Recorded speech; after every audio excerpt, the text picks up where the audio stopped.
Eve 6000 does not want to be therapized. Get this through your head.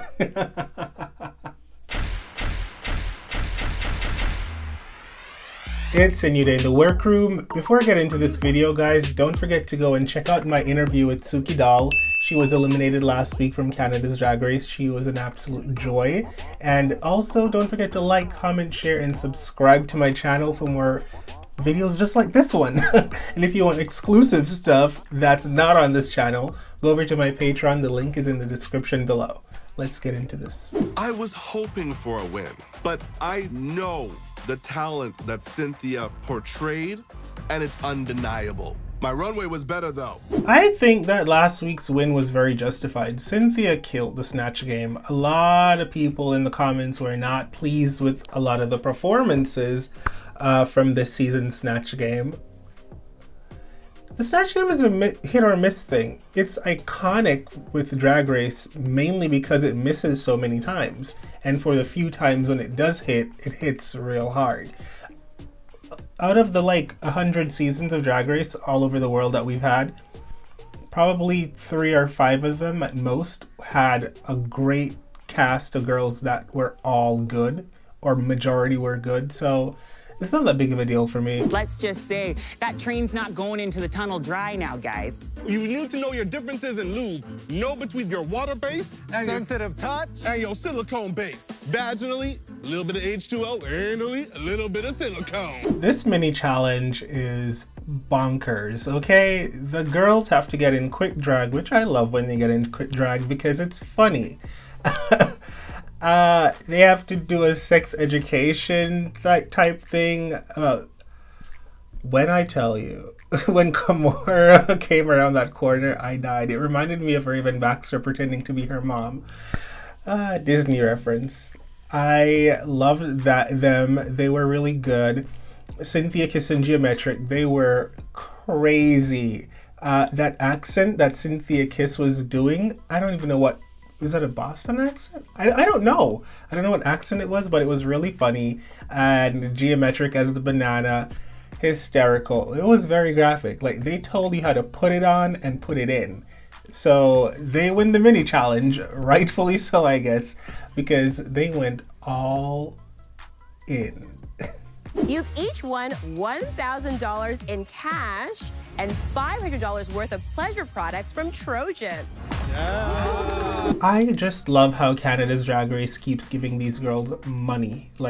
Money, honey. $1,000 for a mini challenge? Sign me up. For this week's Maxi Challenge, you'll transform into country pop girl groups. And put your own spin on our breakup bop we're calling Bye Flop. Oh, come on. Working in 2 teams, you'll write and record original lyrics about coming out the good side of a bad breakup. So this week the girls have to do a girl group challenge. Love those. In the past they've been really iconic, but this time around they have to be a country girl group. I mean, what are they gonna be? The Dixie Chicks? That's not very fierce, you know? And it's totally fine, but it's just not what I want. Oh my god. But I think they can pull it. They can pull it off. If they really get into it, they can pull it off. Because if I get some Miranda Lambert type energy or some Kelly Clarkson type energy, I'm gonna be real happy with this. But if it's not, then it's gonna be a real flop. Pun intended, because the song they're performing to is called Bye Flop. I'm the last one chosen. I'm good, and I'm gonna show them. They're gonna regret choosing me last. The age-old trope on Drag Race. I'm the last one chosen, and so I'm butthurt. Buck up, Adriana. It doesn't mean anything. Don't let it get in your head, girl. I don't fuck with Taylor Swift. I don't sing. This voice is not recordable. Okay. Kimora said I don't fuck with Taylor Swift. For a second, I felt the spirit of Kanye West come into my screen. Well then. This is a little bit of an odd pairing. If Pythia and Adriana can bring it like I know me and Gia can, I think we'll be fine. I don't know why Isis is so grand about her abilities, because the last time she was in a group challenge and she oversold herself as a dancer, it did not work in her favor. So I don't know what type of energy she thinks she can bring to the competition or to the group challenge that's on par with Gia, that's supposedly a dancer, that Pythia and Adriana cannot. I love these girls. What is the name of your girl group? We're called the Dosey Hoes.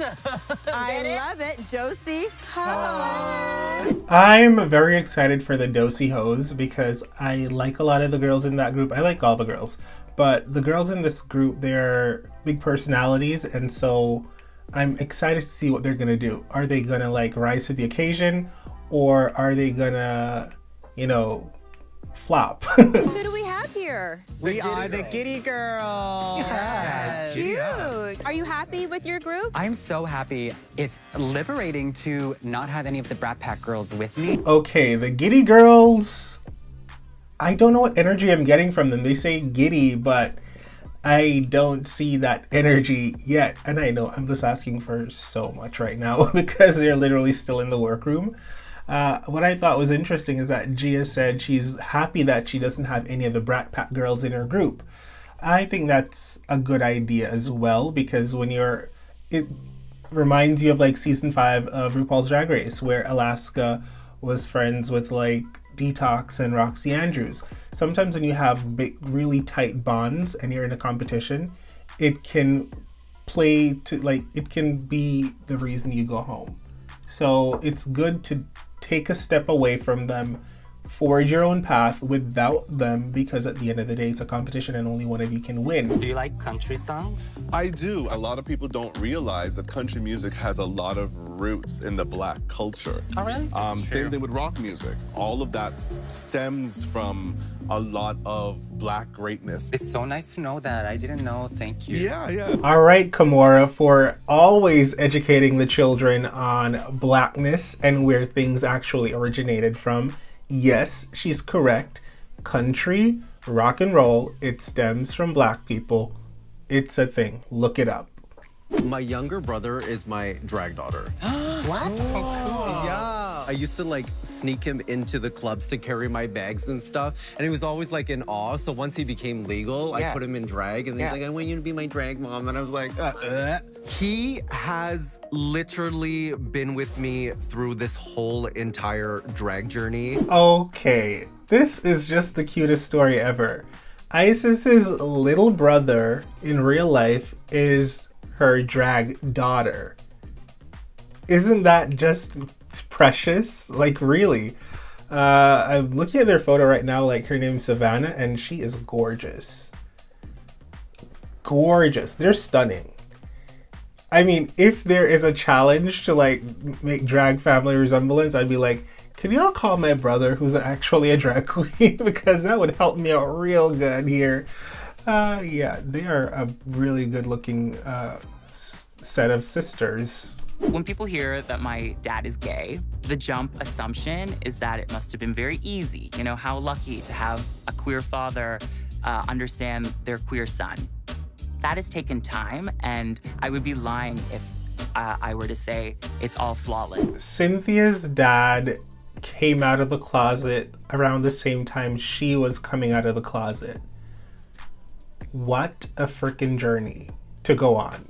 It's like you're trying to figure out your own stuff, being a young queer guy, trying to see, are you gay, are you bi, are you pan, are you whatever, and your dad's like coming to the realization that he needs to like accept himself and step out into the sunshine around the same time. I cannot imagine that.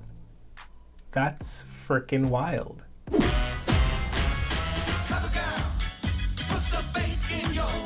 I don't know what Brad is wearing, first off. Secondly, Tracy, this is a different look for you.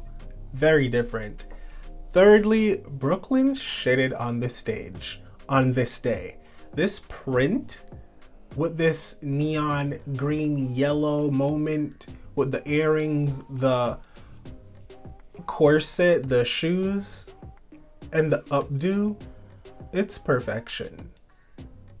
I've just been so in awe and so in love with everything Brooklyn has been wearing this season. Crazy.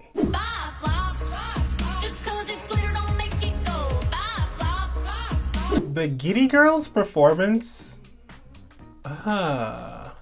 So the song is long. First of all, the song is long. Second, everyone's verse was cute. There was no one's verse that I was like, I don't like it. Everyone's verse was fine. The outfits were interesting. Not all of them were giving me pop divas, but it's a girl group challenge. You rarely ever get that. For the most part, they looked fine. I was wondering why Isis wasn't padded though. It was literally nothing underneath, not even like a corset, it seemed like. But she still looked good, except she still looked good. So the only thing I can really look at and be like, okay, there's something off here, was the choreography. Some people were doing their own thing. Some people were behind on the choreography. Sometimes it felt like Adriana was not on the same count as everyone else. She was a little behind, or sometimes even a little ahead of them. So that could be something the judges look into further. It wasn't very neat, the whole choreography. That's all I'm gonna say.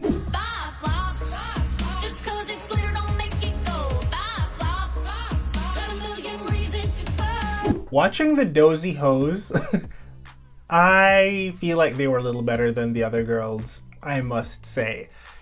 It just felt cleaner choreography-wise. Whenever one person was doing their thing, everyone kind of just stood behind them and like rocked with them like backup girls or whatever. I don't know. But I liked it better. It felt more cohesive for me. I liked the variation of costumes better as well, because everyone in the other group felt like they were wearing chaps, boots, and fringe, and it just felt like the same of a lot of the same, you know? When now we're having Kimora in fringe and she's giving you this like crazy country aunt from backwoods Alabama character, and then you have Kendall Jenner giving you this femme fatale version of Woody from Toy Story, which is super sexy, and you have Eve giving you like the most curvaceous, and this is saying a lot, Dolly Parton. Love that. And Cynthia was giving me this cute early Taylor Swift vibe. And so everyone was different, but it just felt good watching them. And even like their lyrics, everyone was great. I will say my favorites are Eve 6000 has one of my favorite lyrics. She does.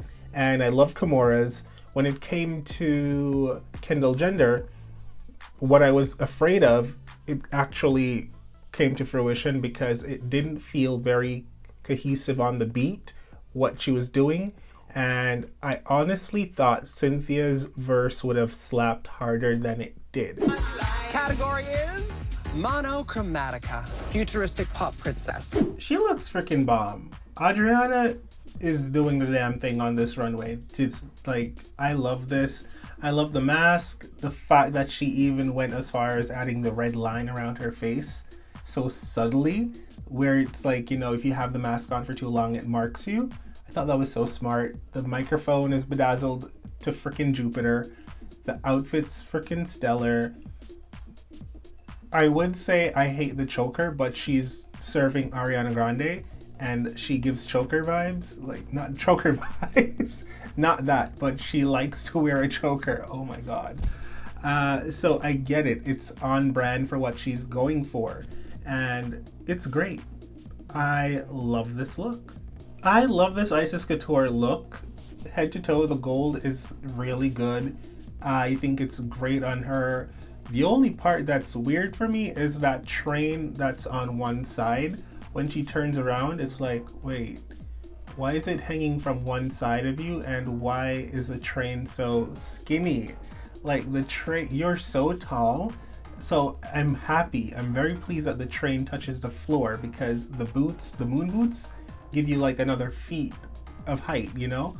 But the train is not flowing, so we could have made it a little longer, one, and two, a little wider maybe, because it looks really skinny and just like jumble up fabric on a corner. It's not giving the effect I would have wanted to give, but I do love the headpiece. The helmet is cute with all the things coming out of it. It's very futuristic. I like everything about it except for the train.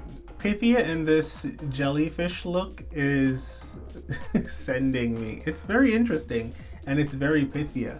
Pythia seems like the type of girl that's always going to think outside of the box and give you something that you've never really seen or thought about before. And so I appreciate her for that. I love the color green. So it's supposed to be monochromatic. I love the green hair with the different shade of green for the outfit. I love the top, like the top with the sleeves and the gloves. Love it.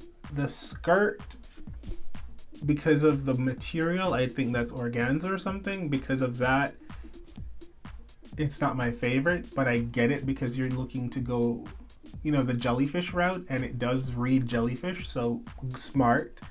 I could forgive the skirt, but I can't forgive the tights. I feel like the tights just make it so not as polished as it could have been if you eliminated the tights and changed the shoe and wore like a nice green, same color boot that went all the way up to your thighs. It would have been so sickening. But I guess she wasn't trying to be sickening and fierce. She was trying to be frilly and pretty, and that's why she chose the tights with the frilly stuff on the sides, which I hated.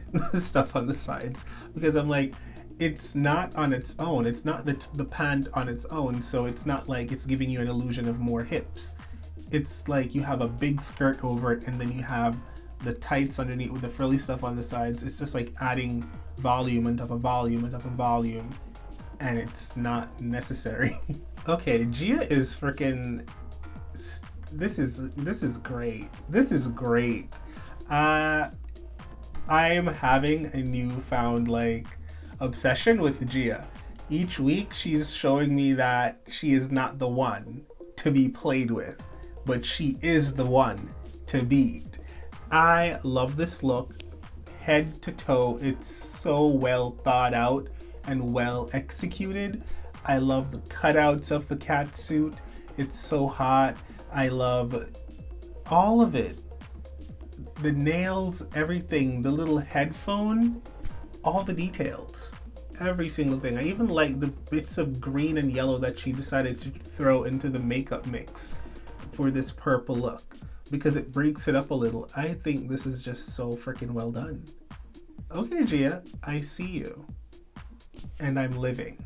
I love this route that Cynthia Kiss took the whole pop princess monochromatic runway idea, because it's not futuristic, but it is futuristic. It's like taking from the past and meshing it with the future.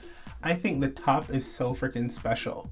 This velvet moment and this color, it's so freaking good. I love the top. The top is one of my favorite things on the runway this week. And I love that what she has on, it goes all the way up into a whole head thing. I think it's perfect because a part of my brain is saying, I wish the head thing would have gone all the way up to the top of her skull and made it into like one of those very tight, ponytails like what Ariana would do. But then she is staying true to the 60s. So I love how the hair lays. So I think that's very smart and very detail oriented. And I love that she chose biker shorts instead of like leggings that went all the way down, because the biker shorts make it more modern and more fashion forward. And even the shoe with the chunky heel, which I would normally be like, no ma'am, it goes in with the 60s theme. It's perfect. There's nothing wrong with this look. It is so well done. The Canadian girls this season, yo, they came prepared. This is a lot of yellow. Kendall Jenner, the face is great. I'm actually into this little wig. It does give me the Cardi vibe. It reminds me of one of her album covers. I don't know how I feel about this. It's like I see the pop princess silhouette with the whole peplums or whatever at the side. I see that, but then you add all these feathers on your arm, and then you add feathers on the boots, and then it's like feathers with this pleather look, and then there's a woven thing in the middle and up on the neck. I was like, this is a lot. It's giving a lot of different stuff, and I don't know how well everything goes together. Like, it's not bad. Do you know what I mean? It's not bad, but it just feels like a lot. Eve 6000, if it's one thing you can expect from her and know that she's gonna deliver on, is a body. Like, her padding is always right. The cinch is always done. I like looking at her because it just feels like she puts effort into the entire, look. I like this catsuit. I think it's a very special catsuit. I like the hair with it. I feel like everything's proportioned so well. I love that one arm's like a little, giving me a moment. The other one is bare. How do I feel about this eyewear? Do I love it? Do I like it? Do I hate it? I like it. I like the eyewear. The only thing that's like throwing me off is the shoe because it's a different shade of blue. And I was looking for that same shade of blue on the outfit to feel like it belongs, but the only place I can kind of see that shade of blue is in some of the crystals over her boob. And I was like, it's not enough of a cluster of crystals for that shade to pop enough for that color boot. And that's me just being so nitpicky. It's not even a big deal. It works fine, but it's just like, oh, this boot's so glossy and such a different shade, while everything else is not as glossy and it's not that shade of blue. So that kind of threw me. But overall, this is a really sickening look. Kimura looks freaking great in this outfit, but it feels more like a wedding runway than a like monochromatic intergalactic futuristic pop princess runway. I don't see pop princesses doing a full mermaid gown. Like, Mariah would do this, but Mariah's not a pop princess, anymore. It looks amazing. Hands down. The hair is great. The jewels are freaking beautiful.